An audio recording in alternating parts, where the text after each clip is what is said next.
Coming up right now in Marlborough this week, the Marlborough Regional Chamber of Commerce announced their 2009 Business of the Year Awards at their annual dinner. Our recent wet weather may add up to cost savings here in the city. Plus, as the Olympics winded down this past week, one elementary school followed suit as their Olympic reading marathon closed in style. And later in this half hour, the American Heart Association draws in some local celebrities for a great cause in Boston.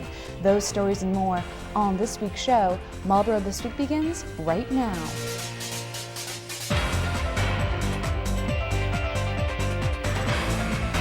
The Marlborough Regional Chamber of Commerce held their annual Business Awards dinner on Thursday night to recognize hardworking businesses and individuals in this city. Welcome to Marlborough This Week. I'm Kristen Doucette. Here's more on this week's top story. It's 2010, and that means it's time to take a look back and recognize the hardworking businesses that flourished in Marlborough in 2009. Thanks to the Marlborough Regional Chamber of Commerce, Thursday night was about just that. Officials, business representatives, and the local Chamber of Commerce came together at the Best Western Royal Plaza Hotel to celebrate and acknowledge successful businesses and individuals in the city of Marlborough. Here are your 2009 Business Award winners. Business of the Year goes to Embassy Suites. We're very proud to be recognized by the Chamber of Commerce and the community to be awarded or recognized as a premier business in the greater Marlborough area. Small Business of the Year goes to Bouvier Pharmacy. The Chamber helps us network with other companies, and we've met other businesses along the way, and some of which we do business with now. So, they've served a good purpose as far as keeping the community and the business community together. Business Person of the Year goes to Jim Congleton. This is an award really that, I guess is about the efforts of giving back to the community and all the things over the years that, I've tried to do to give back. So makes me feel really good. The Marlborough Pride Award goes to Special Olympics, Massachusetts. We've been members of the Chamber long before the building was ever built. I think we've been members of the Marlborough Chamber for more than 6 years. Marlborough Chamber has worked hard with us and local government agencies to help us do all that we needed to do to locate our building here in Marlborough. So it's been a great relationship for quite some time. The Marlborough Spirit Award goes to Yvette Mesmar. Coming from being a small business owner to a successful entrepreneur to being in the financial and banking world, I have to go back and say, working together works better, and the Chamber of Commerce does wonders. And the Green Award goes to Green Marlborough. Marlborough's lucky to have a chamber that is plugged into the community, so supportive of businesses and so forward-thinking. I think everyone should get to know our chamber just to be inspired by the good work they're doing. Congratulations to all the award winners. Police say they are investigating apparent suicide of a 19-year-old man near Marlborough District Court on William Street that occurred on Thursday morning. Details regarding the scene have not yet been disclosed. Detective Martha Shea stated on Thursday that there's no reason to believe there's been any foul play.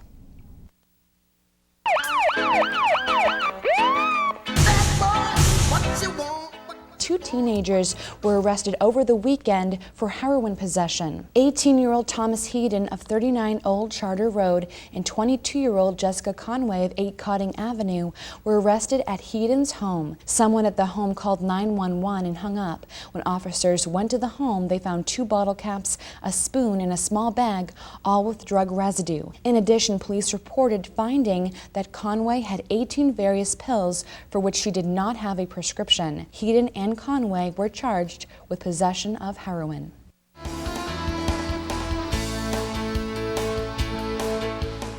The gray weather of recent months has Marlborough seeing some green. Officials said at Monday night's Finance Committee meeting, with so much rain, the city can use its water treatment plant more and buy less from the Massachusetts Water Resources Authority. The plant is at capacity because of the rain, and now the city can use the plant as effectively as possible. It costs the city less to produce its own water than to buy from the MWRA. A Sonic Drive-In restaurant is one step closer to coming to Marlborough after a city council committee recommended approval of its special permit on Tuesday night. The chain proposes building a restaurant on Route 20 next to the Bank of America and across from the Hannaford Plaza. The restaurant features roller skating servers who bring food out to cars. Sonic representatives responded to worries from the Urban Affairs Committee about traffic. The committee voted 4-1 to recommend approval of the special permit, with Ward 6 City Councilor Ed Clancy voting against it. Clancy said he was concerned that the restaurant's new exit onto Route 20 East is too close to the bank's entrance and could cause traffic problems. The committee requested a finalized description of the property's boundaries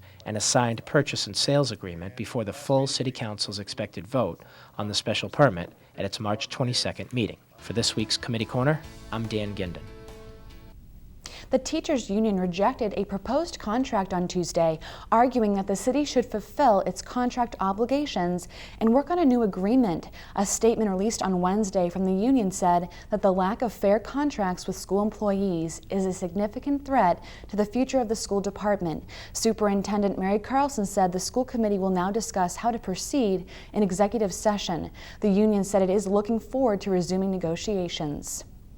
Well, on a lighter note, the Kane Elementary School conducted their closing ceremonies to their Olympic Reading Marathon. Students have been reading every night for 26 days, and it was time to recognize each student for their hard work and dedication with Olympic gold medals. Just as the Winter Olympics closed and there's a closing ceremony, we had our ceremony as well. On February 1st, the Kane Elementary School students took an oath to read for 26 days. Well, it's 1 month later, and it's time to celebrate. We had a parade of all the class banners that the students did with a reading theme. We also acknowledged some special guests who came today. Members of the PTO and school council and Assistant Superintendent Sandra Delaney was here, which was great. 2 students were celebrating their birthday on Monday, and they got to accept their gold medals on stage for all to see. They represented all the students who were gold medal winners on our medal stand as we played the national anthem and raised the flag of our United States. Students were sad to see the Olympic flame go out, the Olympic flag be put away, but they all took something from this ceremony. We talked about what it means to earn a medal in the Olympics, the work that they do and the commitment they have, and we talked about, in this case, the responsibility that the boys and girls took that read for 26 days, brought their calendar in to show that they did do it. The Kane School encourages reading every single day, and this Olympic Reading Marathon adds that needed excitement for the students. I think it tunes them into what's going on, but I think more than that, it's just our way of trying to encourage and promote reading. Many students would say, Mr. Collins, I read more than I had to read, every night, and great, because we just want to instill in them a love of reading, and this helps to do that. Still to come as we continue with Marlborough this week, one local triathlete coach receives nationwide recognition. But first, local celebrities came out for a fashion show in Boston last Friday, and we were there. We'll have that story when we come back. Please stay with us. This is Ducky Duck. Ducky Duck is really no different than you and I. You see, Ducky enjoys using Marlborough's rivers, streams, lakes, and ponds for travel, leisure, and even for drinking water. But Ducky needs your help. When humans mistake stormwater drains for sewers, it causes many problems. While sewers are connected to the plumbing in our houses, stormwater catch basins are completely separate and flow directly into our public water supply. Polluted waterways can affect the quality of our drinking water, our wildlife, and the overall health of our city. So when you discard trash, fertilizers, or oils into these drains, it's bad news for Ducky and for you. Help keep our waterways clean.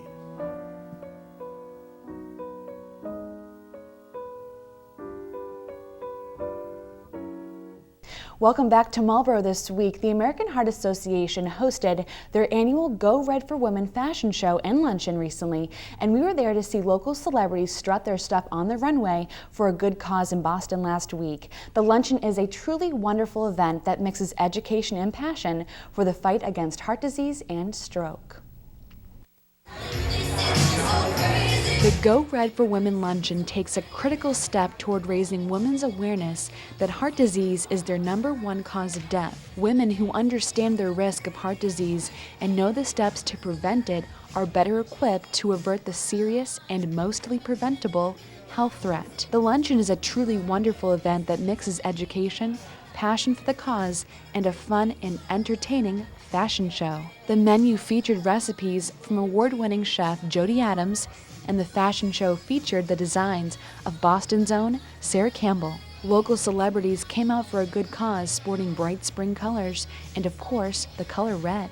Marlborough was represented during the fashion show thanks to local resident Regina Canzader, whom is part of the nationwide Go Red for Women campaign. It's such a wonderful experience. I cannot even begin to express just the excitement in the air, you know, the wonderful people, and all for such a fabulous cause. I'm just overwhelmed. I'm speechless. Once again this year, the event featured educational forums that focus on health and wellness, nutrition, and other hot topics relating to women. Over 600 of Boston's most prominent female leaders from the corporate, medical, educational, and social communities attended the event.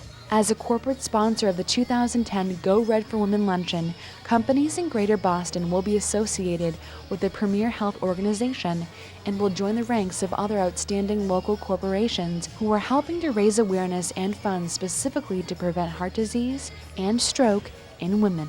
Local Marlborough resident Regina Canzader is our link to this nationwide event. She plans to carry on this event's mission by talking locally with women, and she welcomes daily conversations. If you see me on the street, please feel free to stop me. Let's chat. I want to spread the word as often and as far as I can to get the word out to every woman around America, if we can, how important it is to take care of our hearts.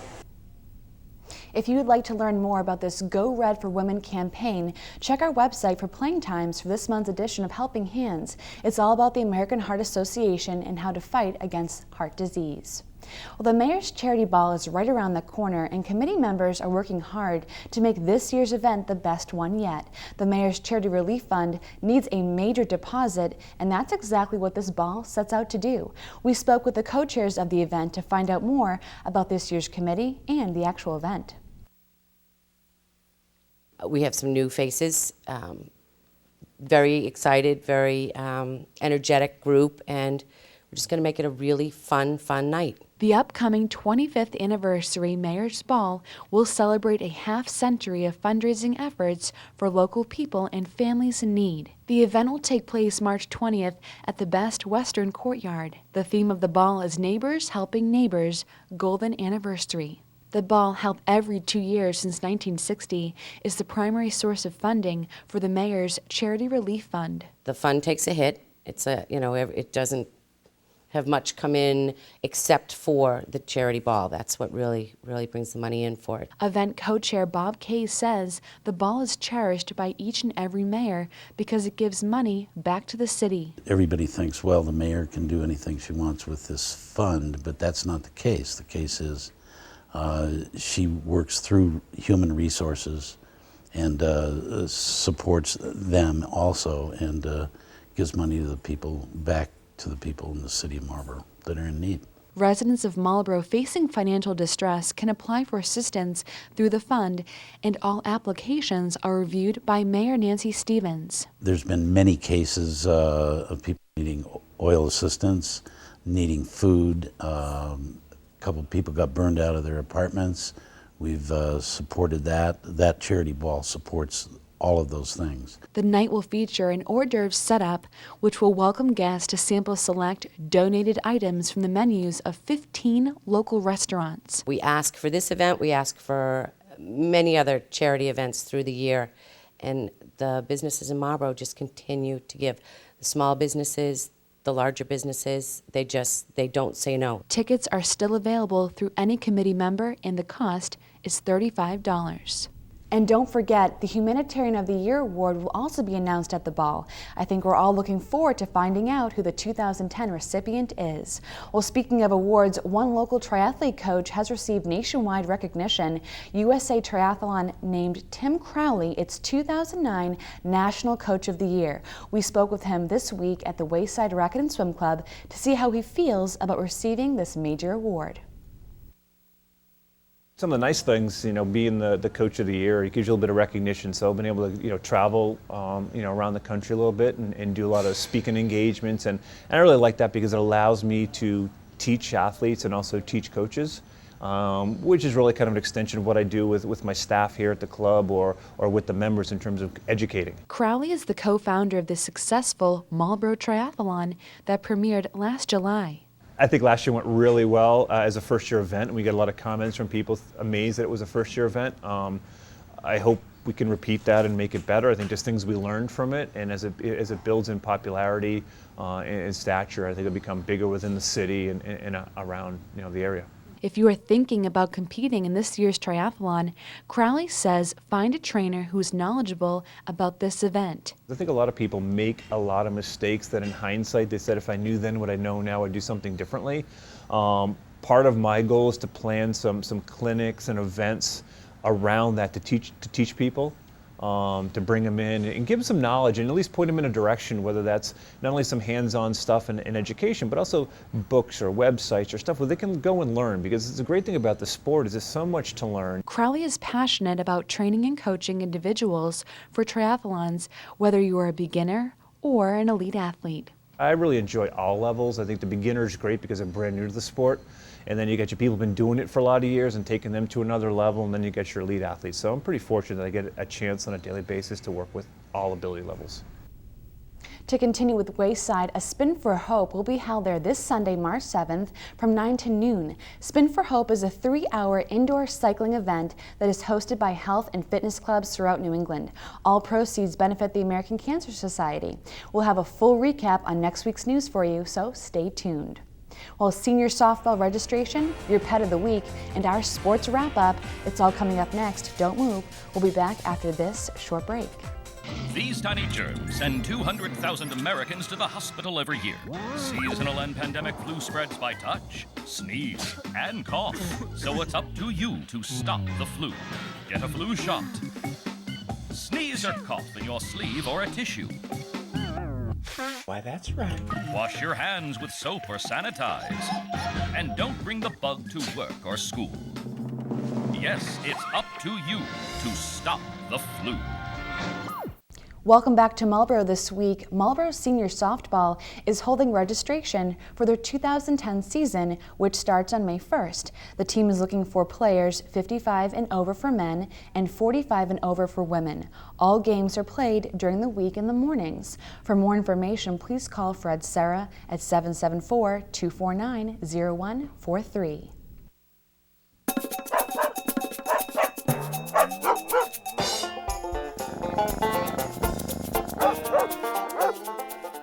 Today we have Aiden, and Aiden is about the cutest little Jack Russell that I've ever seen. We get a lot of Jack Russells here. They're not for everyone. They are very intense, active little dogs who are generally tough to get along with other dogs and usually not good with cats. He also has an additional issue of being food and toy protective, which means that when someone tries to get near him when he has a toy or his food, he wants to guard that, like by growling or maybe even biting. So he needs an adult experienced home. He does not need any toys, and he needs to get maybe some help with a behaviorist. He is very affectionate towards people, and for the right person, he's going to make a really great pet. So if you're interested in Aiden, please feel free to call us at the shelter. The number is 978-443-6990.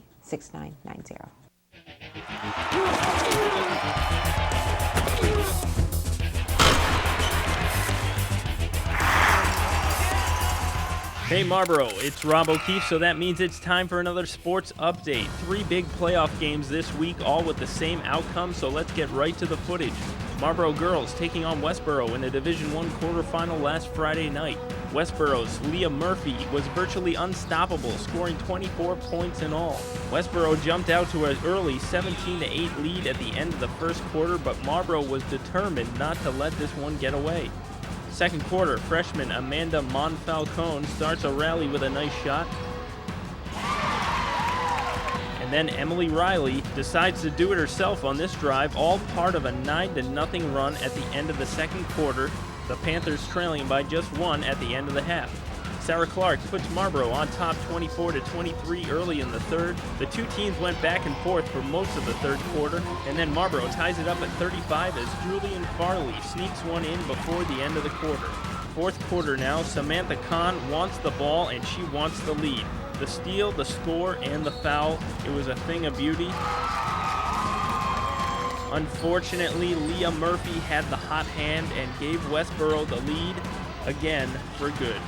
The game was a lot closer than the scoreboard indicates, and the Panthers go on to lose 54-40, and seniors Sarah Clark and Emily Riley end their terrific careers at Marlborough High. Westborough would go on to lose in the semifinals against Shepherd Hill. One more note on Emily Riley, she has recently been named Midland Wachusett League MVP for the second year in a row. She was the league scoring champion for the past 2 years and this year led all of Central Mass in scoring. She is also a four-time Mid-Walk League All-Star and is a member of the Worcester Telegram Super Team and Metro West Daily News All-Stars. Emily finishes her playing days in Marlborough with a staggering 1,257 career points, which makes her the second leading scorer in Marlborough High School history. Now on to the Division III semifinals, Assabet taking on Sutton. It was a rematch of last year's semifinal game. This year the Aztecs were looking for redemption. Ashley Salem gets things rolling for Assabet with a steal and 2 points on the other end. Sutton came out strong, taking an early 16-8 lead. Kylie Barjabedian had the hot hand for Sutton in the first half. She had 12 points at the end of just 2 frames. But Assabet comes storming back. Kayla McLean inside for 2. The two teams head to the locker room at halftime, all tied up at 18 apiece. In the second half, the Assabet offense couldn't wait any longer to take the lead. Senior captain Chelsea Jubert shows why she's a leader. And moments later, Chelsea, hoping this won't be her last game, puts the Aztecs ahead with a 3-pointer. Assabet now up by 1 at the end of 3, and the Aztec superfans are slapping hands. Okay, let's fast forward to the end of the fourth quarter where things got really interesting. 55 seconds on the clock, Assabet clinging to a 3-point lead. Ashley Salem is going to get all ball in the block, and she's rewarded with a bogus foul. Sutton's Tess Smith nails both of the free throws and brings Sutton to within 1. Sutton then pulls ahead on a defensive breakdown, leading to a layup to give them a 46-45 lead. A foul gives Sutton 2 more points, and the game would end on a sour note. Sutton goes on to win 48-45, ending the Aztecs' great season.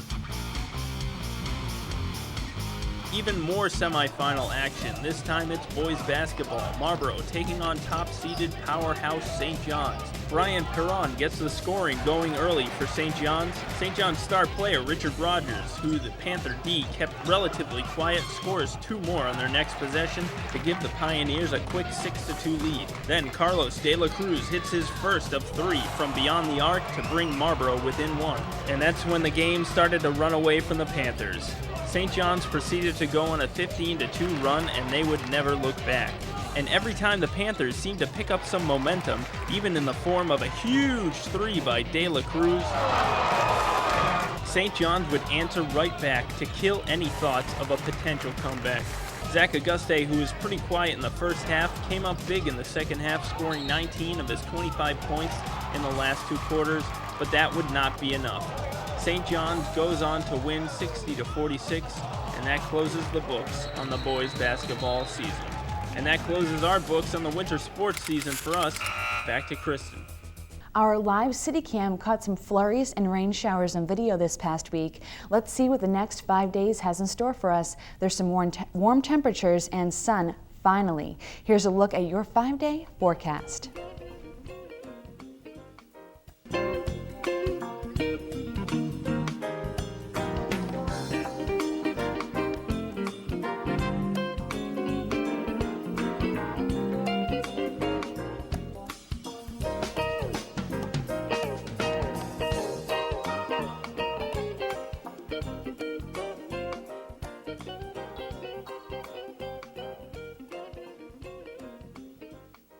Firefighter Mark, back with a winter ice safety tip for you.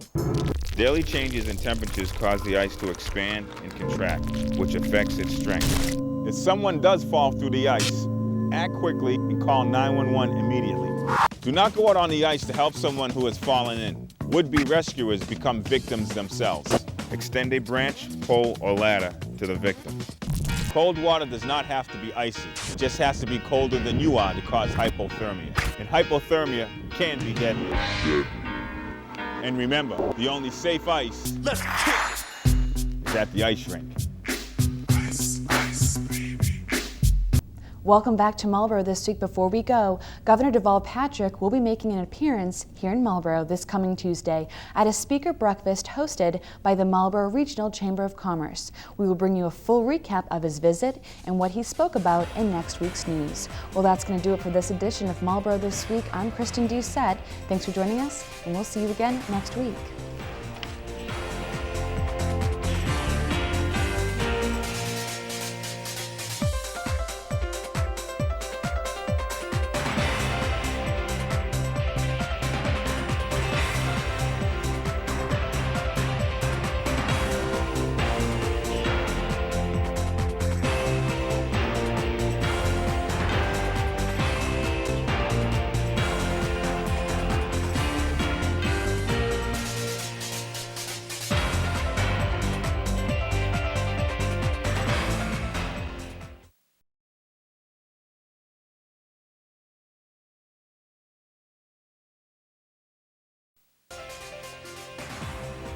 Coming up right now in Marlborough this week, Governor Deval Patrick visited the Metro West area on Tuesday talking all about the economy.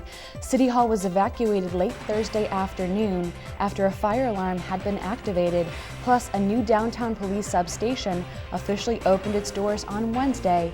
And later in this half hour, a painting reveal to celebrate the city's 350th birthday. Those stories and more on this week's show. Marlborough This Week begins right now.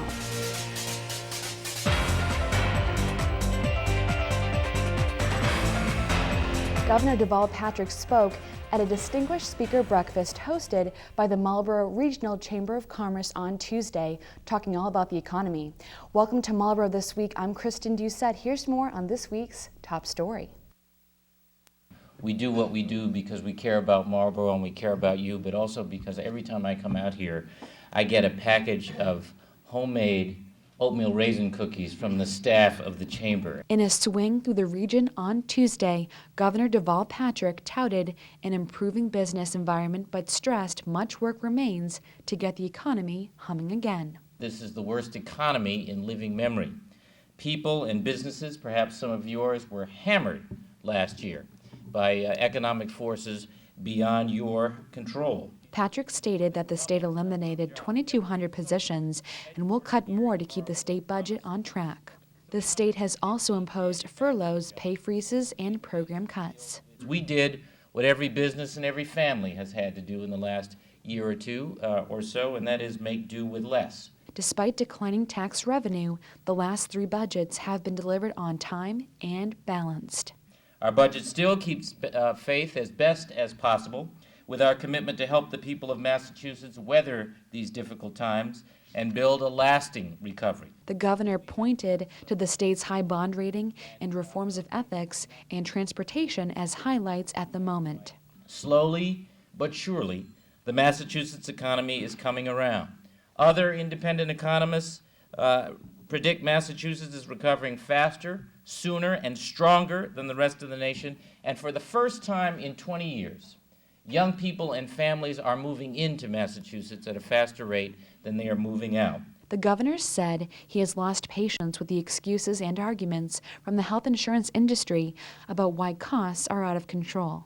Patrick has directed the insurance commissioner to require health insurance companies to file any rate increases in advance and to reject them if they are excessive. In conclusion, the governor stated that despite these tough times, he stays positive and looks to give the people of Massachusetts all that has been given to him.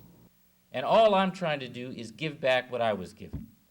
The same better chance, a better school, a better job, a better government, a better future. And I'm convinced that if we work together for that, our best days are ahead.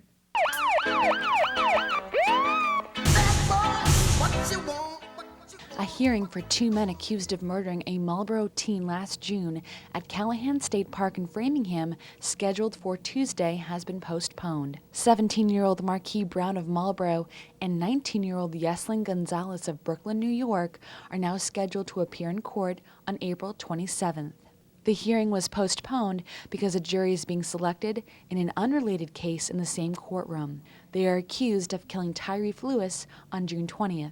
Authorities state Brown lured Lewis to Callahan State Park on June 20th with the promise of smoking marijuana, but instead shot him for revenge for a fight about drugs. Both Brown and Gonzalez face life in prison without the chance of parole if convicted of first-degree murder. They are both being held without bail at the Middlesex Jail in Cambridge.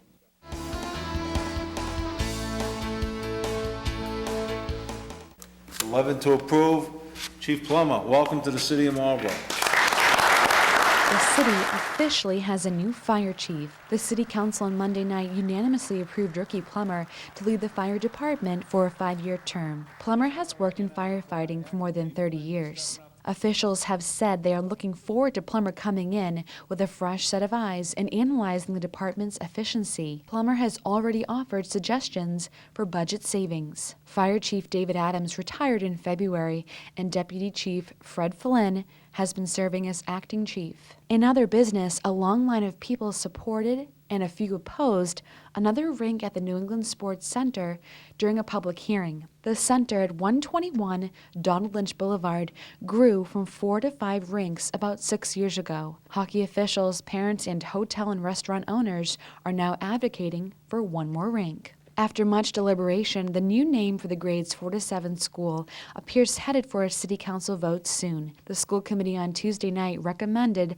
leaving a grade level out of the new name. The Veterans Council previously voted to name the school after First Lieutenant Charles W. Whitcomb, a Marlborough resident who died during the Civil War. City code states that the school, as well as newly accepted streets and other new public buildings, must be named after deceased Marlborough veterans. In other business, the school committee approved increases in activity and full-day kindergarten fees for the next school year. The current activity fee of $100 increases to $150 if a student participates in a sport. If the student participates in only clubs, the fee remains $100. Students have a cap of $150 per year, and families have a cap of $300 per year, up from $250. The full-day kindergarten fee increases from $2,500 to $2,700, and half-day kindergarten remains free.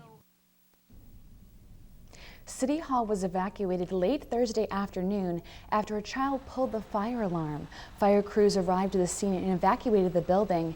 After realizing there was no emergency and that a child had activated the fire alarm, employees returned to their offices.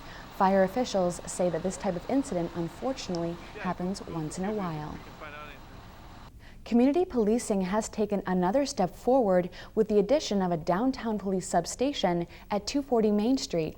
A press conference was held this past Wednesday afternoon to officially announce the opening. A new downtown police substation officially opened its doors on Wednesday in office space formerly occupied by the Housing Authority. The substation is located on the ground floor of the senior housing complex adjacent to the senior center. Mayor Nancy Stevens announced the opening and commended the department's community policing efforts. As you know, several months ago we reopened the substation on French Hill, and part of the plan was to make sure that we also had presence here on Main Street. With me today is one of our community policing officers, Borden Wicks. Our other community policing officer, Tony Evangelos, is out of town. I have with me Police Chief Mark Leonard and Lieutenant David Valancourt, who heads our community policing program. So we're here today to officially open the substation and talk about the benefits that it has been for the residents and for Main Street. Police Chief Mark Leonard stated that the station is working well and officers can utilize both substations during their tours and can stop by to write reports while they're in the area. Leonard also stated that seniors living in the building had expressed safety concerns, which influenced the decision to move the substation from City Hall into the former Housing Authority space. Particularly in this location where we've got residents living 24 hours a day, 7 days a week, I think it provides them with a certain comfort level, having more officers here, and that's kind of the goal, to get all the officers in the whole department involved in the community policing effort, not just the 2 who are full-time assigned to that unit. Officers Tony Evangelos and Borden Wicks will split time between the Main Street and French Hill substations and will work a combination of day and night shifts at the part-time locations. One of the goals was definitely to have a better presence, or more of a presence on Main Street, but I think having it in this facility, like I said, where you've got seniors living here, it's really more bang for the buck, so to speak, and serves a dual purpose. I want to thank Lieutenant Valancourt for his leadership in this program, Chief, for your wanting to get the community policing program back, and obviously to Officer Wicks and to Officer Evangelos for doing a great job. I know that you have been out there with so many programs, and everybody's really thrilled to have you. The city says a portion of the $500,000 in federal funding it has received will be used to fix up 2 single-family homes on Mechanic Street. The federal stimulus money is part of the Neighborhood Stabilization Program, which is intended to keep foreclosed properties like 2 on Mechanic Street from falling into disrepair. Inspectors identify the work necessary for each home, such as cleaning up sanitary code violations and fixing lead paint hazards. Despite the current state of the economy, the construction of a new Marlborough Savings Bank facility is currently underway, and construction is moving fast. Builders began construction this winter, and the structure should be completed by summer. Still to come as we continue with Marlborough this week, Marlborough is celebrating its 350th birthday, and the city has already begun to celebrate. But first, the school department has a new website, and they want all parents and students to take full advantage of it.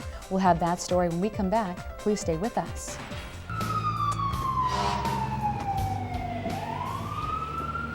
Hi, I'm firefighter Mark. I just got back from fighting a fire that could have been prevented. Here's an easy and simple way to protect you and your family from a fire.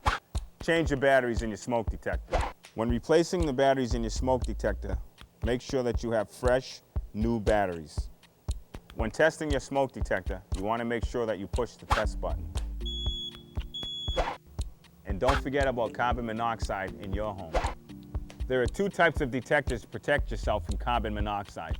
This one is battery operated and needs to be mounted on your wall. This one needs to be plugged into your wall outlet. So remember, be smart, be aware, be fire safe. Welcome back to Marlborough this week. Superintendent Mary Carlson wants all residents to check out a brand new website for the school district. The user-friendly site at mps-edu.org gives you all the vital information you need to get through the school year. In addition to all the great information, the district is looking forward to utilizing the site even further. Here's Superintendent Mary Carlson with more. We have a brand new website, and it's amazing. It's clearly a work in progress. But I was surprised to hear that not everybody was aware of it. But I guess with almost 5,000 students in the district, that I shouldn't be surprised. According to Superintendent Carlson, the new site allows all the schools in the district to have their own personalized space that includes all types of information. But I think what it does is it allows each school to truly personalize, put their own stamp of their school on each of their own sites. With the current website up and ready for viewing, the policy subcommittee has been brainstorming ways to utilize it even more. The goal is to reduce backpack mail and community flyers that are going home with students by posting them on the site every Wednesday. In addition, this process could help in the attempt to control exactly what's going home, such as flyers that are nonprofit versus for-profit.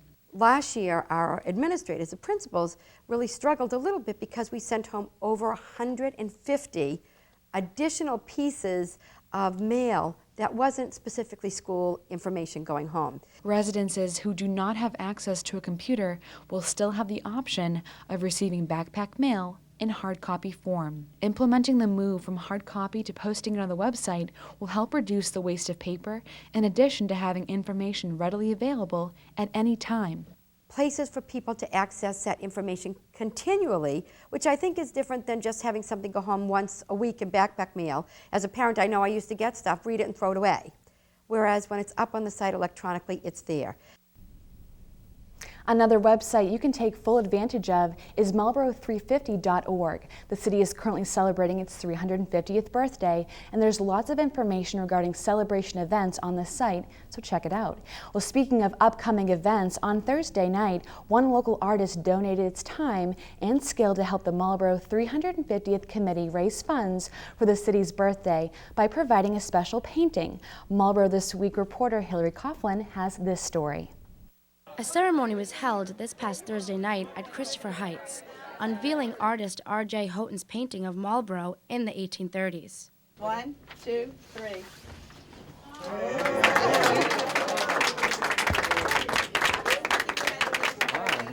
This event was part of the 350th Committee's year-long celebration. Houghton goes into detail about what the painting depicts. It's a scene of Southeast Main Street in 1832, taken from an antique bookplate etching. It was done by a company in Worcester, and I added full color, scaled it up, put in activity of daily living mid-century in a mid-century classical style of painting. Patricia Pope, the chair for the 350th Committee, shares her appreciation for Houghton's hard work. RJ was successful in other communities, and when he approached us that he was willing to do this, being a Marlborough resident, we were so excited to have him on board. We are so truly fortunate, and it's really just a beautiful painting. So we're very, very excited, and we do hope that it raises a lot of money for us because we have some great events planned for the celebration. There are a limited amount of prints available for purchase. For more information, please visit Marlborough350.org. All of the proceeds raised from the painting will go directly to paying for the events for the 350 celebration. For Marlborough This Week, I'm Hillary Coughlin. In addition to visiting Marlborough350.org, you can also check out a 350th celebration special that we recently produced. We spoke with key committee members and event coordinators to get specific details concerning celebration activities. Check our website at WMCT-TV.com for playing times.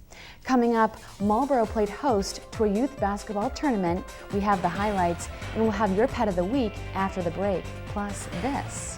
I'm Samantha Joseph, and we're here at the Wayside Racket and Swim Club where the 2010 annual Spin for Hope event just took place.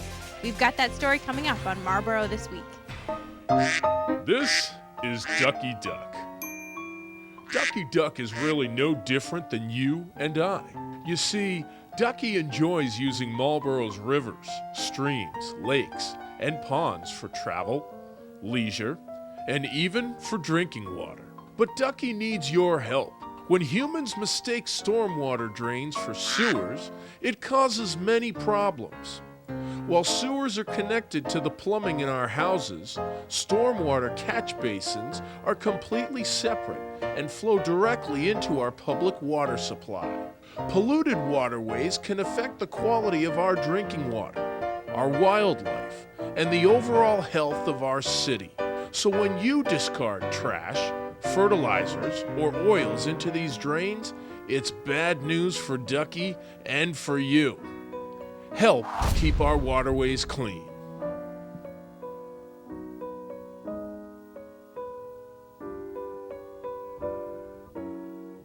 Welcome back to Marlborough This Week. A Spin for Hope was recently held at our local gym, the Wayside Racket and Swim Club. It's an event that helps raise money for the American Cancer Society, and lucky for us, news reporter Samantha Joseph was there to capture all the action. On Sunday, May 7th, Marlborough hosted the 6th annual Spin for Hope event, raising money for the American Cancer Society. Though not all experienced spinners, participants committed to staying on the bikes for up to 3 hours, all to raise money for this important cause. You know, there's so many of us that are healthy and strong and fit and can do this, so, you know, for anybody to donate to us lets us come and do the work to help American Cancer Society with their fight against cancer, and, you know, their goal is to create more birthdays. So we're young and healthy and here, well, not everybody's young, but fit and, you know, able to do this, so it's great to be able to be the one to put in the effort. Everybody here today is either a club member, a survivor, or somebody affected by cancer. In honor of my dad, Jim Gallo, because he's had cancer for basically my entire life, and he's actually terminally ill right now, and he's in his final stages of life. So he's in a hospice house in Danvers, Massachusetts, and I did this last year in honor of him, and I'm doing it this year again in honor of him. Last year I was here, and was a woman talking about lost her sister at 26. She emphasized to me how every dollar counts. Everything that you can raise counts. So we do 2 or 3 things a year for Mark in his name and try to keep his legacy going. Just knowing that there's people in that room that have either been affected or that they know someone that they want to help. It's just emotional. It's a great feeling. Spin for Hope raised close to $16,000 this year, but it is still shy of its $25,000 goal. And as Nia told us, it's not too late to help. We're hoping to get towards our goal, which was 25, but making steps, and people can still fundraise until April, so hoping to keep climbing. The winter sports season has ended and spring sports will start to prepare for their seasons next week. But we do have some highlights to show you from some of Marlborough's future sports stars at a recent youth basketball tournament. The South Central Massachusetts Youth Basketball League semifinals were held last Saturday, and for the first time, Marlborough was chosen to be the host city for the event. This is a great event for the boys and girls to be able to come out on the big court where someday they may be playing. Coach Illian Nicholas is here from the boys high school team, probably doing a little scouting of his the 5th grade boys who are playing now. All around, it's a great event. The kids have their names announced. There's music in between games. It's a really, really wonderful event. Marlborough was well represented in the tournament, which featured boys and girls ranging from 4th to 6th grade. Of the 5 games that took place, 3 of them included Marlborough teams, and all of those teams walked home with a win. The 4th grade boys A team defeated Northborough 32-20. The 5th grade boys A team beat Hopedale 40-30. And the 6th grade girls B team picked up the victory in a close one, 34-33 over Sutton. Congratulations to all those teams on a great year.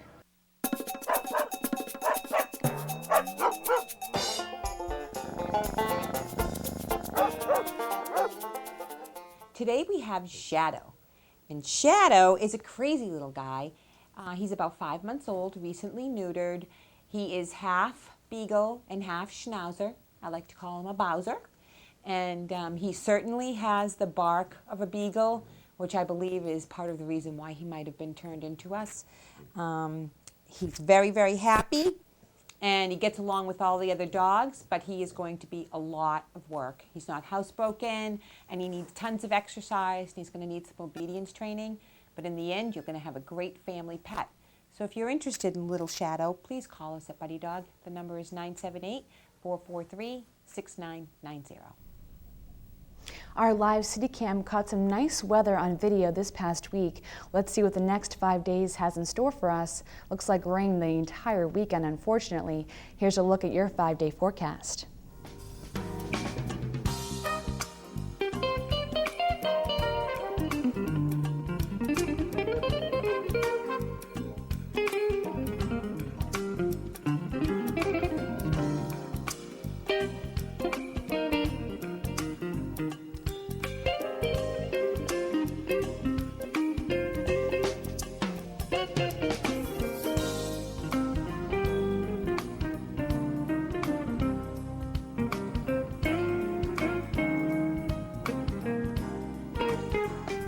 Hello, I'm Paul Miner, Executive Director of Massachusetts 211.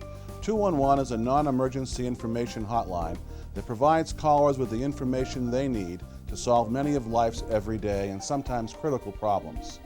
Whether it's finding government benefits or services, nonprofit organizations, support groups, crisis response, and official information, Mass 211 can help. This free and confidential service is provided to you by your local United Way. So remember, when you need non-emergency help, call 211. Welcome back to Marlborough this week. A local Girl Scout troop recently delivered care packages and cookies to a local car dealership. With the help of the dealership, the packages are now being sent to troops overseas. A local Girl Scout troop joined forces with Colonial Volkswagen of Westboro to send care packages to the troops. The girls sold over 170 boxes to employees at the dealership, and last week the girls came together to prepare the boxes full of cookies, notes, and gifts for shipment overseas. Mark Babineau, GM of the dealership, says that this act of giving was inspired by his employees. Bought a bunch of cookies from the Girl Scouts, and we're going to send them overseas to our great men and women in Afghanistan and Iraq. And it's important to me because I got a brother and a nephew out there. Girl Scout troop leader Shelby Pickett says this gift of caring that her girls are participating in was graciously accepted by the entire troop. I talked to the girls and they thought it'd be a great idea to send cookies to our soldiers and troops over in Iraq. Steve Tucker, Service and Parts Director for the dealership, has stepped up to help deliver these care packages. He has decided that he would like to pay for the shipping of all the cookies to Iraq and Afghanistan.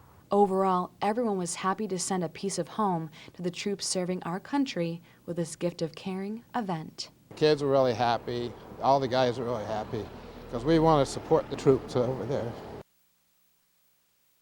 The Metro West Princess Boutique will be holding its annual spring event on Saturday, March 27th from 9 to 4 p.m. at Aspet Valley High School located at 215 Fitchburg Street. This is a program that provides formal wear and accessories to girls who may be experiencing financial strain. Students must make an appointment prior to attending, and you can do so by calling Andrea Cronin at 508-485-9430 extension 1216. And don't forget, the Mayor's Charity Ball is taking place next Saturday, March 20th. Tickets are still available, and it's a great way to help contribute to the Mayor's Charity Relief Fund. Well, that's going to do it for this edition of Marlborough This Week. I'm Kristen Doucette. Thanks for joining us. We'll see you again next week.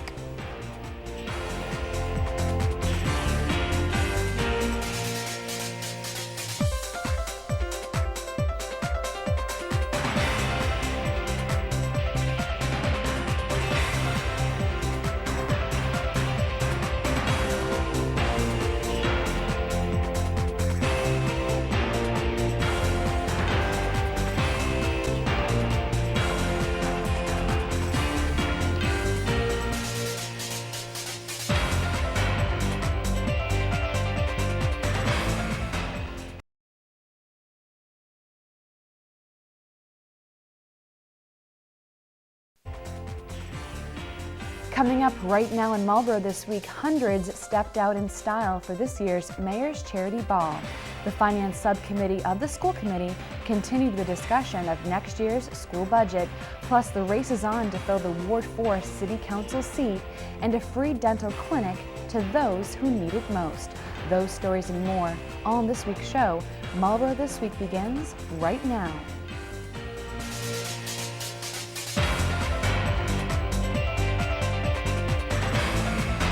Neighbors Helping Neighbors was the theme of this year's Mayor's Charity Ball, and in this economic situation, our community needed this event now more than ever. Welcome to Marlborough This Week. I'm Kristen Doucette. Here's more on this week's top story.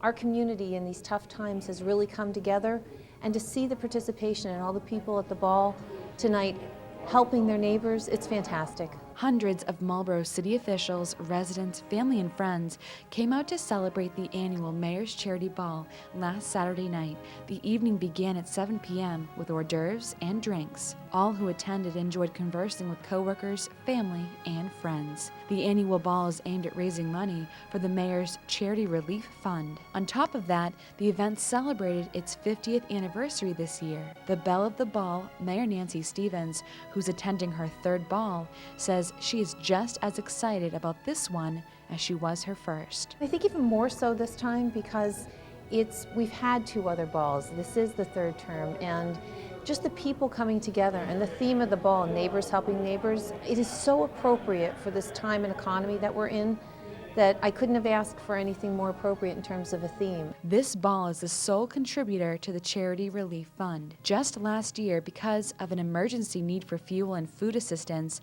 the mayor and volunteers came together and participated in a Heat and Eat fundraiser. We hadn't historically had an issue where the funds have run low, but again, because of the economy and people losing their jobs. We were finding that the needs and the requests were just getting so frequent. We've seen just a tremendous need that I'm really glad that people are coming out and really supporting the ball. It really is every 2 years that we replenish the funds. The Mayor's Charity Relief Fund is unique in that it helps all residents, even those who do not qualify for assistance. We try to help people in their neediest time, and I think we've just done a fantastic job with all of the money that's been raised through great events like this to be able to help our neighbors. For example, when there is a house fire, the fund is there to help. You don't even have a toothbrush. People need immediate money. The Red Cross is great, but they give just kind of that immediate shelter and things like that. This helps people in the short term before they can navigate the insurance system to be able to have some cash on hand. Stevens remarked that she has never heard of another community to have a fund like this one. I think to be able to have that money, to be able to assist our residents when they're having a really difficult time, I think is fantastic. I really am the custodian of this, and I feel very honored and privileged that while it's the Mayor's Charity Relief Fund and I have control over that fund, it really is the city fund. Besides refueling the relief fund, the night is all about recognizing the hardworking individuals that make Marlborough what it is today. 2 awards were given. Bob Kays was the first recipient of the Lifetime Community Service Award. A highlight of the evening was the announcement of Lynn Faust as the Humanitarian of the Year, an award established in 1986 to pay tribute to those whose example of selfless public service is constantly in evidence. I am very honored and very blessed to receive this fabulous honor tonight. God is at work in our community. He's been here for 350 years, and he'll be here for 350 more years. And I'm just blessed to serve with hundreds of people in this room, and I just want to thank you all.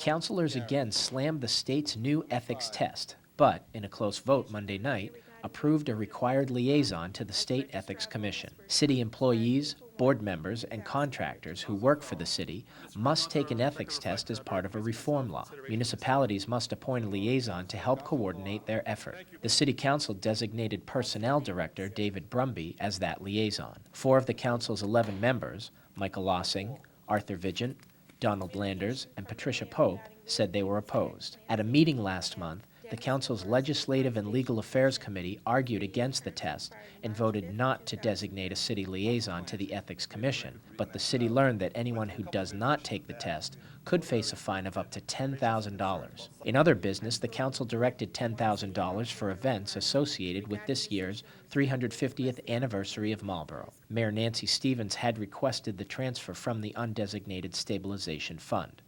Events include a Civil War History Day on June 12th, and a Starlight Ball on September 4th.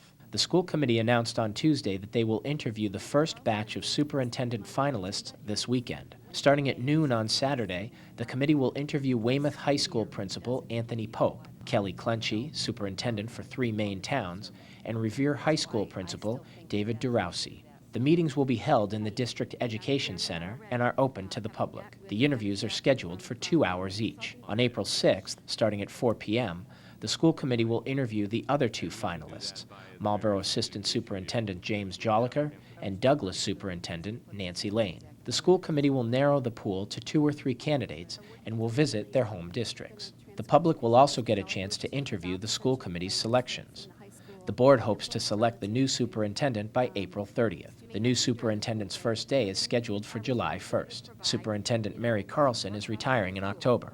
For this week's Committee Corner, I'm Dan Ginden. The Finance Subcommittee met on Wednesday night to continue the discussion of next year's school budget. Here's a recap.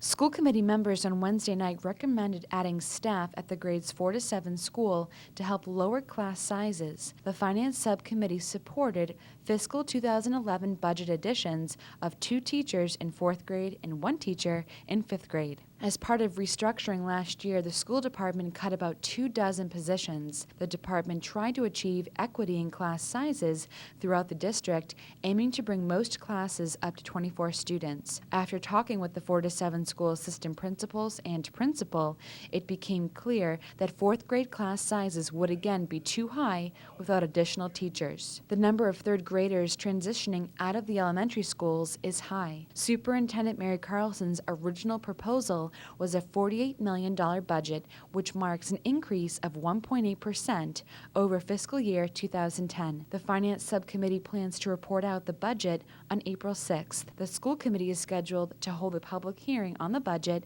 on April 13th and then vote on it on April 27th. Nomination papers are now available for the Ward 4 City Council seat, which is set for a special general election on July 13th. If there are more than 2 candidates, a preliminary election will take place on June 15th. Ward 4 Councilor Peter Jouer is resigning from the City Council to help take over his mother-in-law's assisted living facility in Florida. He will serve until June 30th. April 23rd is the last day to pull nomination papers. Well, as part of the City of Marlborough's roadway improvement project, a portion of Forest Street located south of the Interstate 495 bridge to Bartlett Street and Bartlett Street to Forest Street to the Northborough Town Line is scheduled for reconstruction. Phase 1 will begin next week, and the project is scheduled to be complete by the fall. Still to come as we continue with Marlborough This Week, out with the new and in with the old. A local thrift shop aims to serve this community, but first, Marlborough Hospital welcomes 2 new physicians to their medical staff. We'll have that story when we come back. Please stay with us. 80% of U.S. fire deaths occur in the home.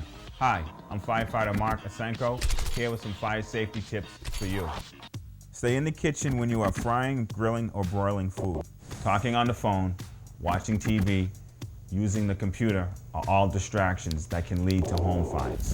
Avoid wearing loose-fitting clothing when you are cooking. Pay attention when using the microwave. The simplest things such as cooking popcorn could cause a fire. Keep kids and pets away from the stove while you are cooking. Some of these tips may seem obvious, but they do save lives. So remember, be smart, be aware, be fire safe. Welcome back to Marlborough This Week. John Polanowitz, President and CEO of Marlborough Hospital, has announced that 2 new physicians have joined the medical staff. One of the doctors is board certified in family medicine, and we took a moment to speak with her this week at Marlborough Primary Care. Dr. Anna Mandala is a graduate of Kilpauk Medical College and completed her residency at Marquette General Hospital in Michigan. I was always interested in medicine. And I like to help people. I thought the best way to do that is to do medicine. And I have a lot of family members who are also doctors, my sisters, my aunts, uncles, so they inspired me to get into the field of medicine. She is now here in Marlborough, ready to help those who enter the doors of Marlborough Primary Care. I live around this area for more than 10 years. So after I finished my residency, I chose to be working around my place where I live. And I always like to work in Marlborough. Her interests include pediatrics and women's health. I see all patients of all age groups. I see from newborn, I do pediatrics care. I see adults, geriatric population. I also see some nursing home patient and assisted living patients. Dr. Anna Mandala enjoys being a primary care physician since she deals with the patient first before they visit a specialist. I have a lot of shortage of doctors availability when patients call, especially when patients are sick, want to be seen earlier. They have a big waiting time, and at this period, I'm glad I'm a primary care who's available to see patients when there's so much demand in the community. She is now accepting new adult and pediatric patients, and at this time, if someone calls to make an appointment, they can come in that same day. So my advice to the community is everyone should have a primary care physician with whom they can have a long-standing relationship. At this time of the period when so many changes are going on with the health care reform, I would like you to know that you can call our clinic if you want to establish care with me or any other physician in my clinic practice. Dr. Anna Mandala is in practice at Marlborough Primary Care at 640 Bolton Street. To make an appointment, please call 508-481-0200. To continue with medical services here in the city, Dental Associates of Marlborough has announced they will be holding a free dental clinic for those without dental insurance. The event will be aimed around kids, which is coming up in April, and they would like to see as many patients as possible.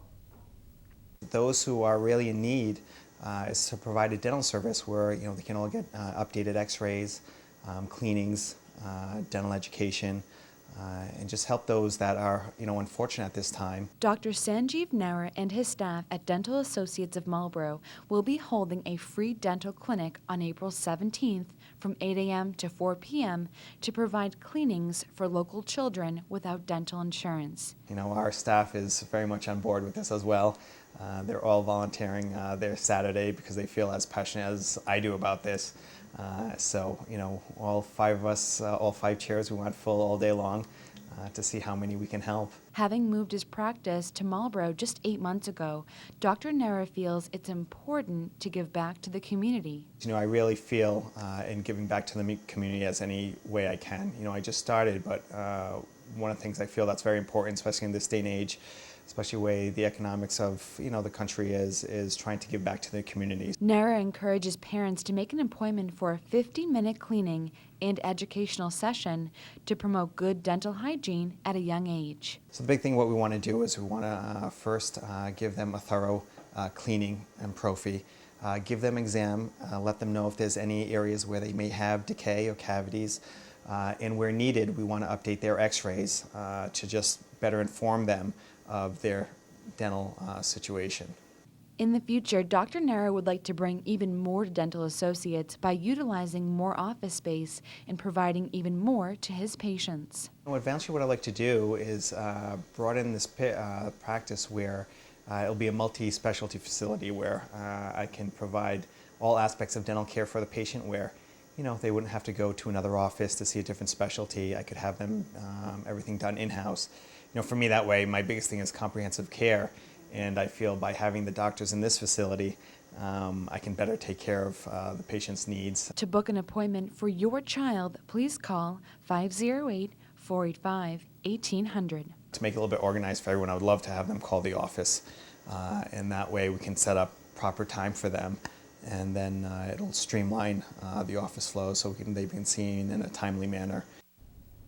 Speaking of helping the community, when declining enrollment forced a local preschool to close last year, the Sisters of St. Chrétien began considering other ways to serve their community. The result, which opened December 1st, is Our Lady's Thrift Shop located at 197 Pleasant Street, the site of the former Our Lady's Preschool in the city's French Hill neighborhood.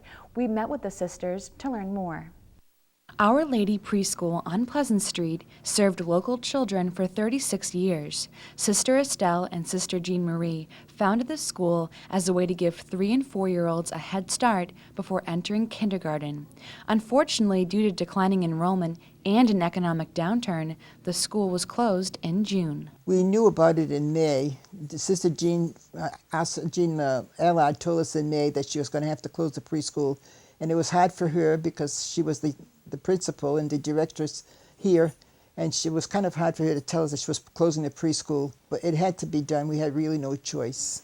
This didn't stop the Sisters of St. Chrétien from coming up with a new way to give back to the community. And so we decided that it would be a good thing to put it as a thrift shop so that the prime ministry of this place would be to help the people in the area who really needed the help, especially with the low economy. In a span of just 6 months, the building was transformed from a school to a thrift shop, offering a little bit of everything from men's and women's clothing, jewelry, and even children's clothes. Sister Jeanette de Sorcy claims the store never would have been possible without the help of this community. They have been so generous and beautiful things that they have brought in, and we can't thank them enough. Thank them enough for everything that they have done to help us out. The store is self-sufficient.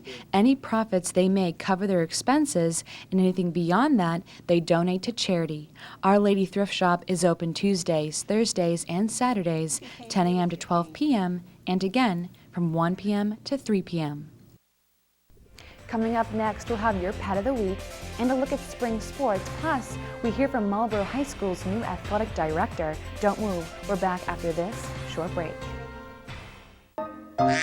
This is Ducky Duck. Ducky Duck is really no different than you and I.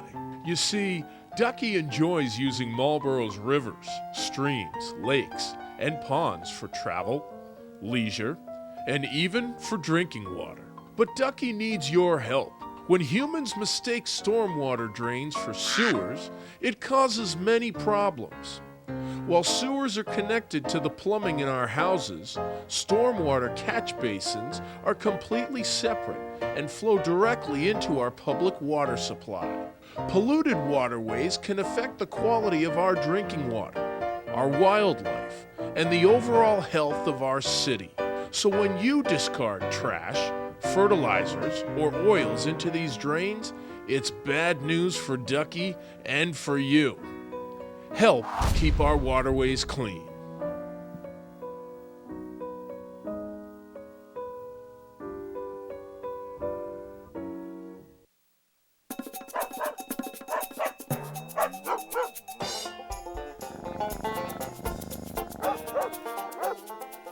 Today we have Missy, and Missy is about as sweet as a little dog can be. She is about to undergo some treatment for heartworm because she was heartworm positive when she came to us, and that will happen next week. She's an older girl. What's nice about that is she's quiet and she walks very nicely on a leash. She doesn't need a lot of exercise. She gets along well with everyone, and she's just going to be a real easy fit into just about any family. So if you're interested in Missy, please call Buddy Dog at 978-443-6990.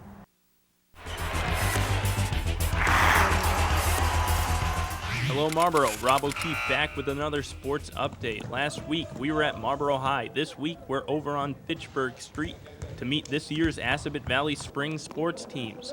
Unfortunately, the wet weather early in the week forced the athletes to practice indoors, which is where we found the softball team who are looking to repeat last year's 14-6 season. We'll have a lot more team speed, and hopefully we can perform. We got a tougher schedule this year, but I look for these girls to really perform. The Aztec baseball team is coming off a very successful 11-7 year. That team graduated 11 seniors, so head coach John Silk will rely heavily on the underclassmen for a repeat performance. A lot of sophomores, a lot of juniors, probably going to carry about 2 seniors this year. So we're back to square one here. We're going to, I don't like to say rebuild, but it's a youth movement. We got some really exciting players, and our pitching's pretty good this year. I'm happy with the attitude so far. And, we're just trying to build some team unity, get back to where we need to go, and hopefully we'll get to districts this year, and we'll see where the season takes us. Coach Kevin Fondus is expecting great things from the boys and girls track teams. After a winning 09 season, he believes his teams will continue to be a force to be reckoned with. We had 54 kids, almost 100% return from last year. So it's a lot of new kids. The team's more than doubled in size. Young team. Hopefully they're looking strong so far. Jeremiah Encarnacion is the first boys volleyball coach in the school's history. He's excited for the chance to build a program from the ground up. Right now we have a few players, 7 to 8 players signed up to play. We're really excited this year. The boys are looking great, definitely conditioning them. They've never played, organized volleyball before, so it's kind of a first for them and a first for me. I coached the girls team in the fall, so they did really well. I finished 8-8 in the season and brought them to the playoffs. As always, we will be following these teams throughout the year. Keep it here on Marlborough This Week for all the highlights. In other sports news, Jeff Rudzinski has been named the new athletic director at Marlborough High. Current AD Rich Riley will be retiring in June. Jeff has had a long history in the Marlborough sports programs. He has coached youth sports in town for 17 years and is currently an assistant coach for both football and softball. For me, it's going to be a real joy to change careers now and do something that I love. So I'm looking forward to the opportunity. And I think, some of my philosophies are going to just move along with what Rich has done. Rich is somebody that everything he does is for the benefit of the student athlete, and I'm going to continue that. There's tough shoes to fill. He's been a great athletic director. he's a role model for all the kids here, and I'm hoping to continue on with the things that he's done. Superintendent Mary Carlson says Jeff will be a great asset for the athletic program. Truly was somebody who you really never heard about. He really stayed behind the scenes. Yet, for those of us who knew him, always had so much to do with coaching in general. Finally, this week we all know about the Marlborough-Hudson rivalry, but there is one more that tops it. What's up? Teachers versus the seniors. The third annual game was held Wednesday night in the field house at Marlborough High. The seniors led 17-15 at the half, but late in the game fell behind 38-30. Back-to-back threes by A.J. Serra brought the students within 2. The teachers hit crucial free throws in the end to put the game away. Your final score, 44-36, bring the teachers' lifetime record to 3-0 against the seniors. Now back to Kristen.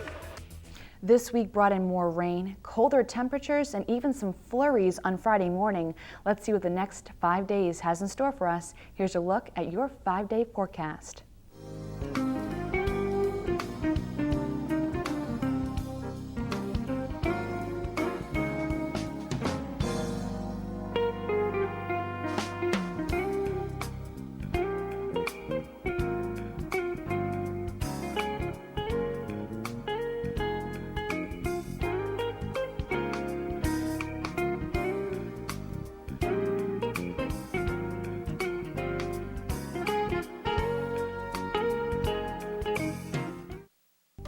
Hello, I'm Paul Miner, Executive Director of Massachusetts 211. 211 is a non-emergency information hotline that provides callers with the information they need to solve many of life's everyday and sometimes critical problems. Whether it's finding government benefits or services, nonprofit organizations, support groups, crisis response, and official information, Mass 211 can help. This free and confidential service is provided to you by your local United Way. So remember, when you need non-emergency help, call 211. Welcome back to Marlborough this week. A 40th special anniversary celebration concert called Broadway in Review will be presented on Saturday, April 3rd at 7 p.m. at the Marlborough 4-7 School at 25 Union Street. Tickets are $7 and $5 for seniors and students. For further information, please call 508-481-1833. Well, that's going to do it for this edition of Marlborough This Week. I'm Kristen Doucette.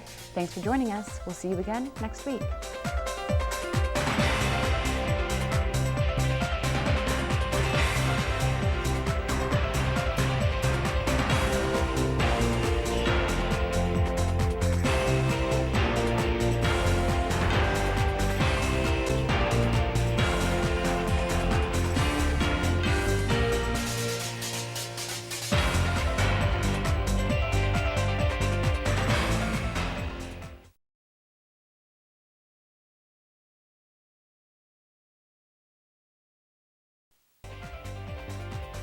Coming up right now in Marlborough this week, the recent nor'easter flooded many neighborhoods, turning basements into swimming pools.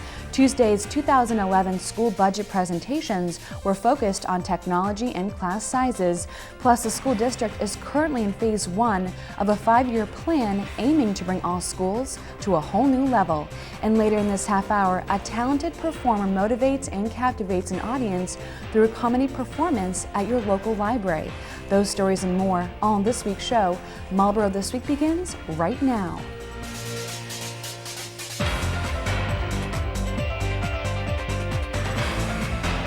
Marlborough firefighters battled the heavy rains last weekend into Monday and throughout the entire week after they received numerous calls regarding flooded basements. Welcome to Marlborough This Week. I'm Kristen Doucette. Here's more on this week's top story.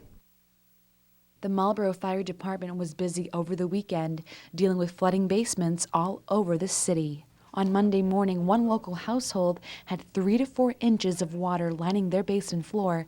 They knew to call the fire department for help. First thing we'll come out and do is assess the situation, make sure there's no hazards, electrical, such as that. And once we see there's no electrical problems or anything like that, we'll determine if there's enough water to even pump. Firefighter Captain David D'Amico stated to us that once the water is out, that's just the beginning of the work that needs to be done. Most people have had water in their basement, and they generally don't do much about it. But getting the water out of the basement is one thing, but that doesn't fix the problem. You need to fix the problem, whether it's a perimeter problem, which it usually is, it's drainage or, having a rain gutter system. Getting the water away from your foundation is key, and if people aren't being proactive that way, then the water will eventually seep into your basement. As of Monday morning, the fire department received 30 to 40 house calls regarding flooded basements. Captain D'Amico also stated that while the fire department is here to help in a flood emergency, repeat customers are frowned upon. Once this happens to you, it's time to fix the problem for good. We're hoping that people get a little more proactive and start putting pumps in their cellars instead of utilizing our pumps. These are for emergencies. We do go out and pump for the public. We do not like repeat customers. We do like you to get out and get your own.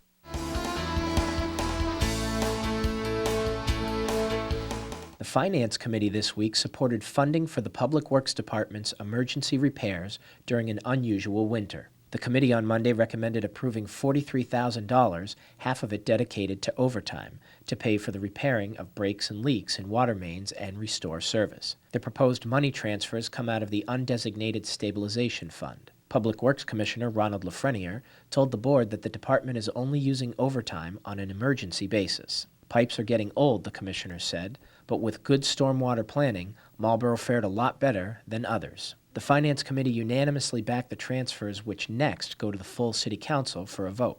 The committee also supported bumping up the amount the city could deficit spend on snow and ice removal. The City Council had previously budgeted $500,000 for snow and ice removal and authorized up to $1 million in deficit spending. Councilors recommended approving the authorization of an additional $200,000. The proposed Sonic drive-in restaurant is back on the fast track now that its revised plan has received the okay from a City Council committee. The Urban Affairs Committee had previously supported the special permit application, but had to take it up again because of zoning complications. The chain proposes building a restaurant on Route 20 next to the Bank of America and across from the Hannaford Plaza. Sonic relocated its entrance and exit along Route 20 East to satisfy zoning requirements. The Urban Affairs Committee on Tuesday recommended approval of the revised special permit 5-0. According to the special permit, Sonic representatives must now meet with the police chief and other city traffic officials at least once a month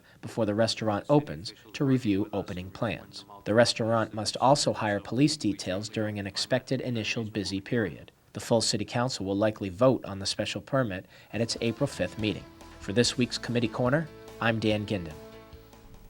School committee members discussed next year's school budget with principals from each of the schools in the district as they presented budget requests at Tuesday's day-long Finance Subcommittee meeting. Here's a recap. School officials pushed for more technology throughout the district and smaller class sizes at the 4 to 7 school during Tuesday's all-day fiscal 2011 budget hearing. The school department typically submits a $350,000 technology request, which includes the city and the schools, for yearly hardware replacement and network support.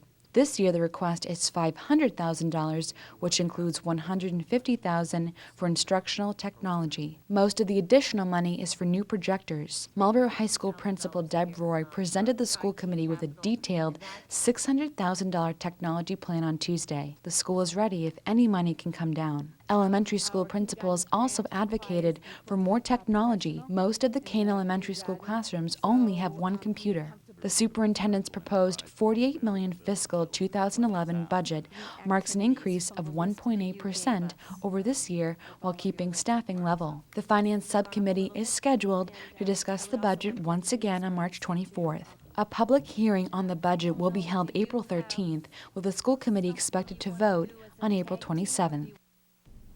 The Marlborough Public School System is embarking on an exciting new 5-year planning process to bring the whole school district to a whole new level. In the past 2 weeks, representatives from the International Center for Leadership in Education, who have been hired by the school committee, have been leading focus groups to get a better idea of how the district is doing and what can be done to make it better. We met with them to get some details.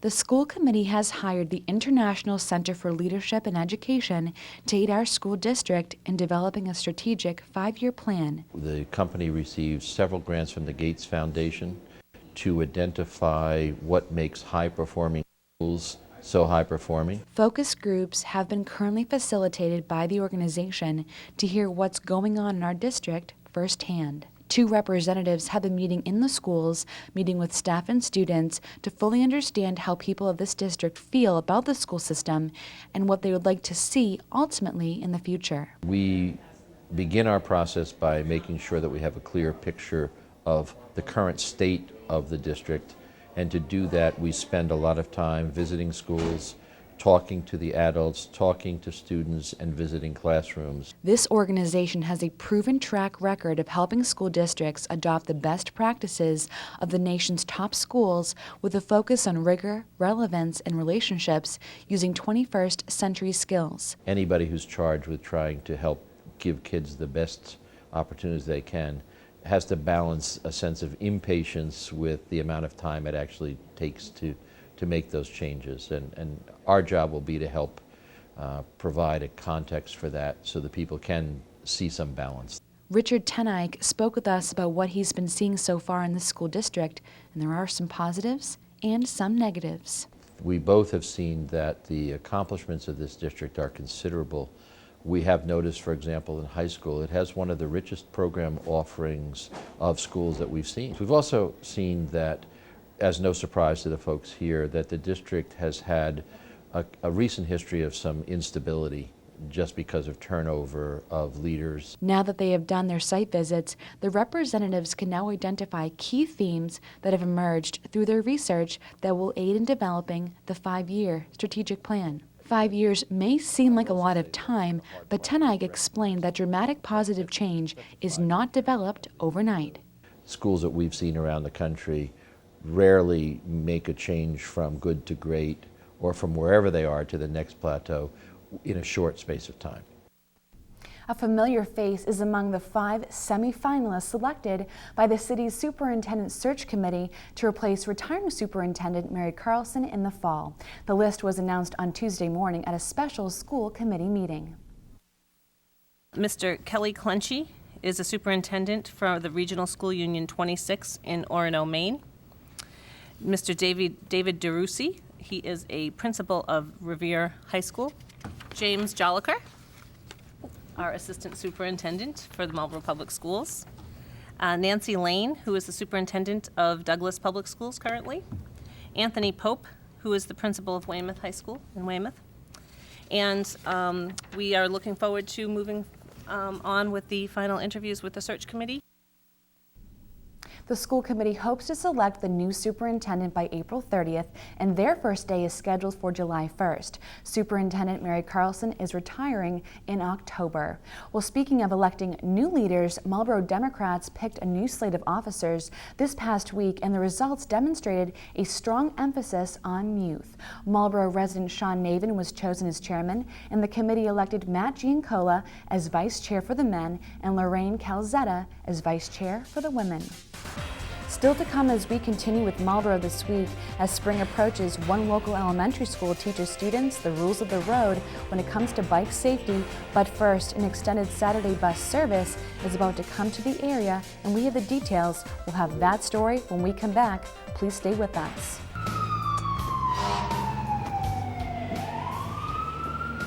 Hi, I'm firefighter Mark. I just got back from fighting a fire that could have been prevented. Here's an easy and simple way to protect you and your family from a fire. Change your batteries in your smoke detector. When replacing the batteries in your smoke detector, make sure that you have fresh, new batteries. When testing your smoke detector, you want to make sure that you push the test button. And don't forget about carbon monoxide in your home. There are 2 types of detectors to protect yourself from carbon monoxide. This one is battery operated and needs to be mounted on your wall. This one needs to be plugged into your wall outlet. So remember, be smart, be aware, be fire safe. Welcome back to Marlborough This Week. Beginning next Saturday, March 27th, the Metro West Regional Transit Authority bus service will be expanding its Saturday service for your convenience. Here are the details. State Representative Danielle Gregoire and Mayor Nancy Stevens are pleased to announce, along with Ed Carr, Administrator for the Metro West Regional Transit Authority, the expansion of bus service within the city of Marlborough beginning on Saturday, March 27th. Bus service will run from the MWRTA hub in Framingham through Southborough and Marlborough to the Solomon Pond Mall every other hour from 9:30 a.m. to 5:30 p.m. on Saturdays. This expanded service builds on the success of the current daily number 7 fixed route service. Based on the weekday ridership figures, it's estimated that once fully operational, 150 to 200 rides may be provided on Saturday alone. In addition to alleviating traffic congestion, Saturday bus service will provide a much-needed public transportation solution for those seeking employment and shopping options. Funding will be provided through a suburban mobility grant. As MWRTA staff is already in place to oversee Saturday service operating in Framingham and Natick, no additional staffing dollars will be required. In addition, vehicles will come from the Metro West Regional Transit Authority's existing fleet. Officials will be presenting on the steps of Marlborough City Hall at 10 a.m. next Saturday, March 27th, for a press event kicking off this Saturday bus service expansion. In addition, the MWRTA will be offering free rides on Saturday to everyone interested in using this public transit option. Speaking of the roads, one local elementary school provided a bike safety training exercise to encourage all students and families to learn the rules of the road. With longer days and warmer temperatures approaching, kids need to know how to keep themselves safe when they're riding a bike. Here's Jarrick Elementary School's physical education teacher with more. The kids are all taking out their bikes now that the snow has melted, and they need to know how to keep themselves safe on a bike. 24 ANSI students sat patiently listening to Jarrick Elementary School's physical education teacher, Irene Masmanian, as she demonstrated what can happen if you don't wear a bike helmet. We have a demonstration that we do with an egg and an egg helmet, and the kids get to see what happens when you don't wear a helmet. And also what happens if you do wear a helmet and you fall. So the egg is placed in the helmet, it's dropped on the floor, the egg doesn't crack. But when I take the egg out of the helmet and drop it on the floor, the analogy is their head with a helmet. The demonstration is important to have students here as they prepare to enter the bike course. Today and this week in class, the kids are going to be riding scooters and roller racers through a course that is mapped out as if it was streets with intersections. The rules of the road are imperative to learn before you jump on your bike, and it's something that's very important to our local elementary schools. We instruct them in hand signals, in what the signs mean on the roads, that they need to wear certain equipment, the helmet of course being the obvious.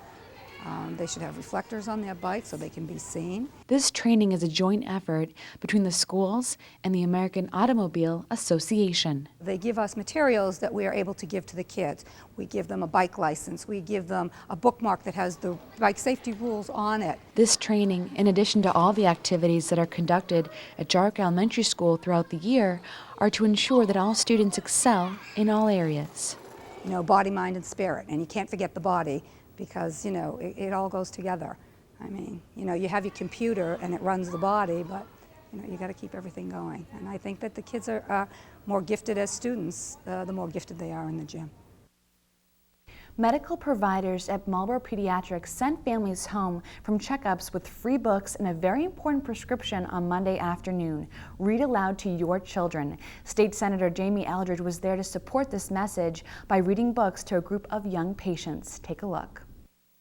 March is National Reading Month, and in honor of the observance, Marlborough Pediatrics celebrated its participation in the Reach Out and Read program. The program is an evidence-based nonprofit organization that promotes early literacy and school readiness in pediatric exam rooms nationwide by giving new books to children and advice to parents about the importance of reading aloud. The mission of the program makes literacy promotion a standard part of pediatric primary care so that children grow up with books and a love of reading. Tucked away inside large cabinets in the Marlborough Pediatrics offices are the healthcare provider's most valuable prescription, children's books. When patients ages 6 months to 5 years come in for a visit, the pediatrics and family practice providers make sure to refill their prescription for books according to the patient's needs and progress. The program also aims to help start children with their own collection by giving them free books to take home. Marlborough Pediatrics is one of 3 programs in State Senator Jamie Eldridge's district that participates in Reach Out and Read, providing books to more than 1,000 children annually. Senator Eldridge came up to read to children for Monday's event, and he's a big supporter of this program. The reason I've always supported the Reach Out and Read program is that I think what you find is a lot of poor families, a lot of families who come from other countries, there's not the immediate interaction with reading that a lot of Americans who grow up here have. And so this program, connecting families who, of course, always have to go to doctors, especially when the kids get sick, they get the opportunity from their doctors to get books to take home and read. The entire Reach Out and Read program is funded in part by a challenge grant from Reach Out and Read National, which has been matched by local community support. Reach Out and Read serves children at 247 locations across Massachusetts, reaching more than 178,000 infants, toddlers, and preschoolers each year. The Friends of the Marlborough Public Library recently hosted their second program of the 2010 Author Celebrity Series. Well-known motivational speaker Al Gettler was their guest on Wednesday night, and as you're about to see, the audience got more than they expected at this event. Crowd, lots of good people. Not so great. No, they were good. Yeah, they were good. Al Gettler, professional ventriloquist, motivational speaker, comedian, and editor of the Lawrence Eagle Tribune, visited Marlborough on Wednesday to discuss the world on a string, dummies, newspapers, and leadership. The program is part of the Friends of the Marlborough Public Library's 2010 McConnell Author Celebrity Series. We do have a good time. Floyd's been in my act for probably 25, 30 years now. Having a great time the whole way. That's right. And now I'm announcing tonight that I'm running for governor of the state of Massachusetts. You are. Yeah, because I figure I can do a better job than that hack that's in the State House right now. That's right. He began studying the art of ventriloquism at age 8. Gettler has performed nationally at theaters, casinos, comedy clubs, and colleges. I have incorporated ventriloquism in my entire life. You know, I've used it at work in the newspaper business to have some fun and motivate people. I've used it in my church. I've used it whatever folks kind of come up with that need a message, I can help them with that. He has been seen on TV and also has been featured as a speaker and performer at many of the country's Fortune 500 companies' meetings and business celebrations. His many characters come to life, fascinating audiences as they laugh until their sides hurt. Yeah, and it's just fun, because I'm a funny guy, you know what I mean? I mean, I'm not a Canada man, I'm not that funny, but I'm a funny guy, yeah. Coming up next, we'll have your Pet of the Week and a look at spring sports. Don't move. We're back after this short break. This is Ducky Duck. Ducky Duck is really no different than you and I. You see, Ducky enjoys using Marlborough's rivers, streams, lakes, and ponds for travel, leisure, and even for drinking water. But Ducky needs your help. When humans mistake stormwater drains for sewers, it causes many problems. While sewers are connected to the plumbing in our houses, stormwater catch basins are completely separate and flow directly into our public water supply. Polluted waterways can affect the quality of our drinking water, our wildlife, and the overall health of our city. So when you discard trash, fertilizers, or oils into these drains, it's bad news for Ducky and for you. Help keep our waterways clean.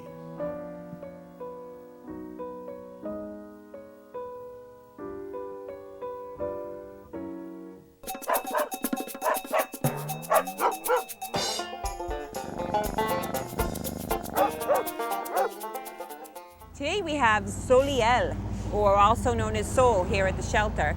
He is as sweet as pie. He's a little, probably Chihuahua mix. He's young.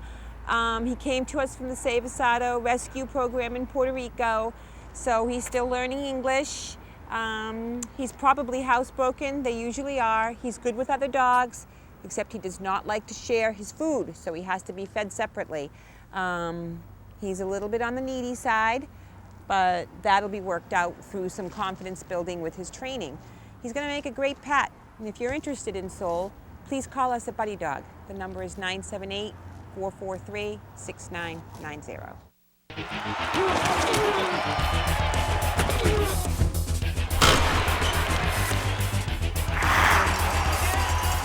Hello Marlborough, Rob O'Keefe here. The sports update took a week off, but now we're back, and the snow has melted for the moment. The days are growing longer, and the spring sports teams have come out of hibernation this week at Marlborough High School. We caught up with some of the coaches to get an idea of what we can look forward to this spring from the Panther teams. Let's start with a team that looks pretty solid, the girls softball team. Coach Kyle Westcott thinks this team could actually be better than last year's very successful 18-3 club. This year we return as the second time defending champs of the league. Last year we went undefeated in league play. We finished the season 18-3 and we're ranked second in Central Mass. We returned 7 of those starters from last year's team, so we're looking to have a great season. Some of those key players that we're returning this year are center fielder Kelsey Bryant, right fielder Danny Winsky, first base and DH Maggie Doolin, Sarah Clark at second base, and Lisa Faris in the outfield and doing a lot of our running for us. Plus our 2 pitchers are both back this year. We have a 1-2 combination that's unparalleled in this league. We'd like to see us push further than we've been in the past, so that's our goal for this year. Over on the baseball diamond, or should I say pavement, Paul Duplessis expects his team to improve on last year's record. Last year we had a good group of kids that we were kind of snake bit, where we had some real key injuries, and we just became younger and younger as the year went on, and we struggled a little bit last year. However, we got a lot of guys coming back, a lot of players coming back that we really think are going to make an impact this year, both on our team and in the league. And we're looking for seniors right through to freshmen to help us out. Some of the main players that we're going to have as seniors would be our #1 pitcher would be Dave Monty. We also have senior captain, center fielder AJ Serra returning. We have some very good younger players. Also, we'll have, as a catcher, we'll have Matt Baroni, who will only be a freshman. We'll also have Bobby Villanseri at third base, Dennis Duplessis at shortstop. It will also have Matt Marazzo at first base, and we'll have some other people that are still trying out for different spots. But I'm looking for us to make a big improvement over the years and get back into where we have won the league, fortunate enough to win the league last couple of years, and hopefully we can get back to those type of goals and really make an impact this year.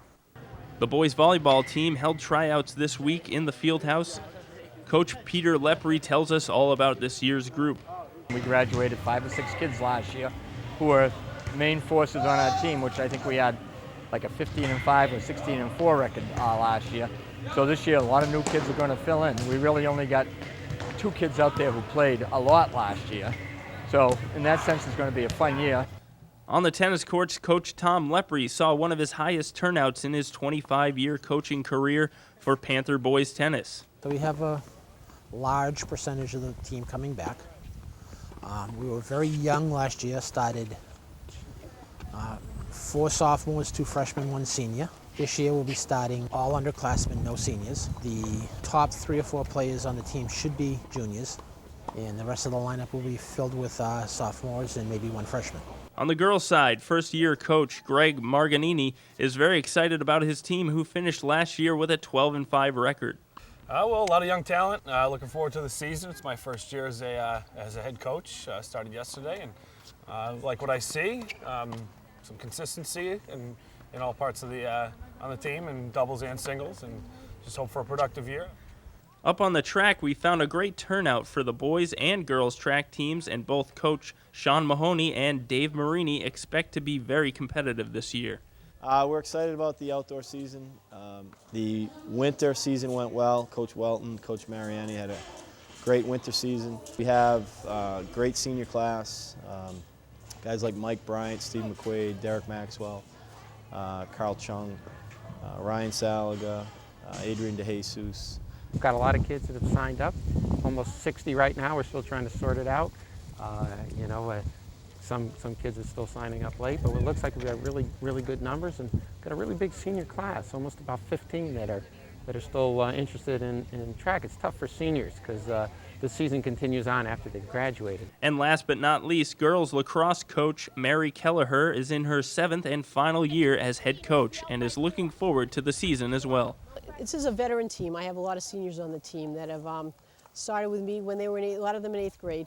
And we actually were moved up to a different division, which was a bit of a challenge for us. We'll be playing teams like Wachusett, Algonquin, Westboro. Last year was a great year for us in our development. We qualified for the district tournament. So we know that we have a challenge ahead of us, but as I explained to the girls, that's part of the development of the program. For our program to compete in the district level, this is another step we have to take to play these strong teams, and that's going to make us a better team. It's shaping up to be an exciting season. Keep it here on Marlborough This Week, and we'll bring you all the highlights throughout the spring. Now back to Kristen. After last weekend's heavy rains, our live city cam caught some beautiful weather on video this past week. Let's see what the next 5 days has in store for us. Here's a look at your 5-day forecast.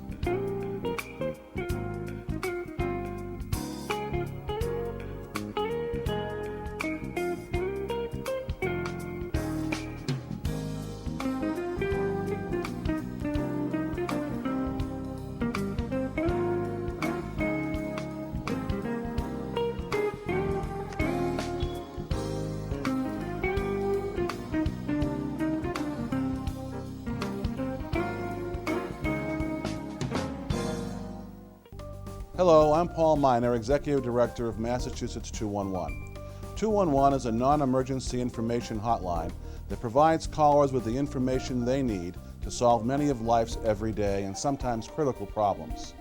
Whether it's finding government benefits or services, nonprofit organizations, support groups, crisis response, and official information, Mass 211 can help.